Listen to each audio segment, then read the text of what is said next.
প্রিয় ভাইয়েরা, আমি বলেছিলাম যে এক দল খেয়ে গিয়েছে আর এক দল খাওয়ার জন্য রেডি হয়ে আছে। তো এখানে কি আমি কোনো দলের নাম বলেছি? বাংলাদেশে 48টা প্রায় নিবন্ধিত রাজনৈতিক দল, কোন দলের নাম আমি বলিনি। কথাটাকে আমি জেনারেল রেখেছি। দায়ীদের বৈশিষ্ট্যই এটা, দায়ীরা জেনারেলি কথা বলে, যার যেই মেসেজ নেয়ার তারা সেখান থেকে নিয়ে নেয়। যে পারলে রাজনীতিতে আসেন, পারলে দল করে দেখান, এটা হইল?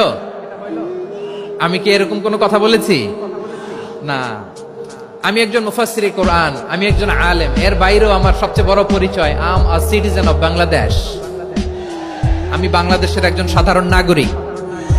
আমার দেশের যে কোনো সমস্যা, যে কোনো ইনকনসিস্টেন্সি, অসঙ্গতি নিয়ে মত প্রকাশের স্বাধীনতা আমার আছে না নাই?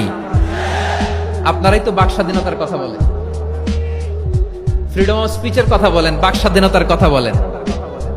আপনারাই যদি আবার কোন মন্তব্যের কারণে বলেন যে রাজনীতির মাঠে আসেন, দল করেন, দেখি কতটুকু পারেন, এটা ঠিক হবে না। তাই প্রিয় ভাইয়ের, আসুন আমরা দল মত নির্বিশেষে কাঁধে কাঁধ মিলিয়ে সোনার বাংলাদেশ গড়ি, দুর্নীতিমুক্ত বাংলাদেশ গড়ি, যে বাংলাদেশের জন্য রক্ত দিয়েছে আবু সাইদ, যে নতুন ভোরের বাংলাদেশের জন্য রক্ত দিয়েছে মুগ্ধরা, যে নতুন বাংলাদেশের জন্য রক্ত ঝরিয়েছে 24-এর যে গণ অভ্যুত্থানের প্রত্যেকটি শহীদের। আওয়াজ করে বলেন ঠিক কিনা?